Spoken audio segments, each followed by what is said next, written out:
Salam dostlar, uşaqlar, bugün biz həyatımızdakı işarələr fəsli daxilində işarələr dili mövzusuna dair tapşırıqları yerinə yetirəcəyik. Elə isə gəlin A tapşırığına nəzər salaq. Şəkilləri ifadələrlə uyğunlaşdır. Uşaqlar, biz artıq bu mövzu daxilində bir neçə jestlə tanış olmuşuq, işarələrdən məlumatlıyıq. Gəlin bu tapşırığımızda verilən şəkillərə də diqqət edək və onların mənasını uyğunlaşdıraq. Birinci şəkildə görürük ki, əsgər nə edir burada? Bəli uşaqlar, əsgər hərbi salam verir.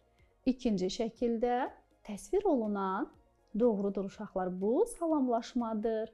Üçüncü şəkildə biz hakimi görürük, sarı kart göstərir. Bəli uşaqlar, bu qayda pozuntusuna görə xəbərdarlığı ifadə edir. B tapşırığına diqqət edək. İlk smaylik dinləmə mətni əsasında məlumatların düzgün, yoxsa yanlış olduğunu qeyd et.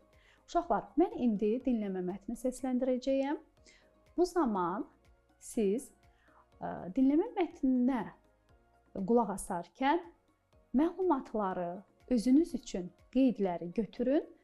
Çünki bu, növbəti tapşırığımızı yerinə yetirərkən sizə lazım olacaq. Mimika və jestlərin ifadəsi zamanı müxtəlif smayliklərdən istifadə edirik.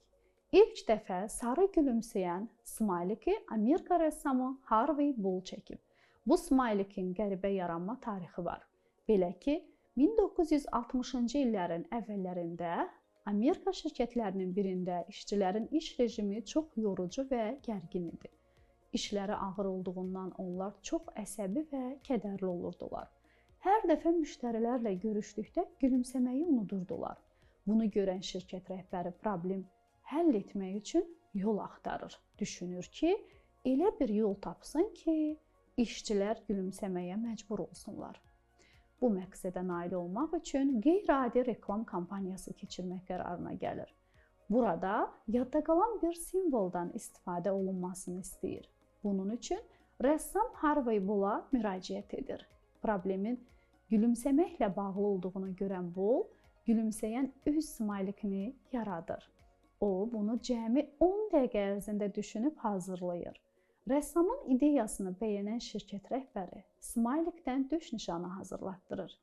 Bu nişanı bütün şirkət işçilərinə paylayır. Hər dəfə işçilərin üzərində gülümsəyən üz nişanını görən müştərilər bunu çox bəyənirlər. Hətta onlar özləri üçün də smayliki sifariş edirlər. Beləcə, ilk smaylik insanlar arasında tanınmağa başlayır. Sonralar smaylik xoş gününüz olsun şüarı ilə bütün dünyada məşhurlaşır. Bugün hər kəs bu smaylikdən istifadə edir.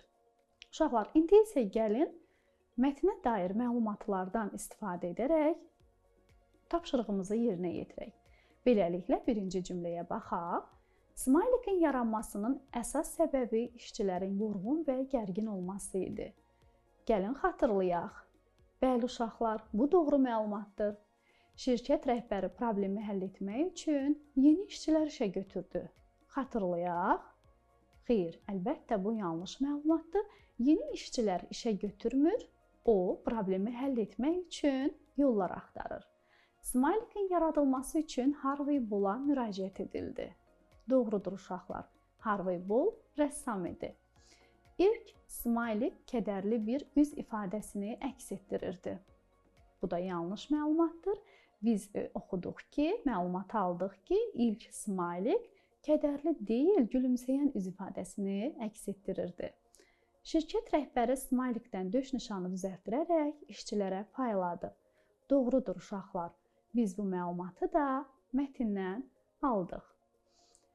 Əziz dostlar, bugünlük bu qədər. Sağ olun, növbəti dərslərdə görüşərik.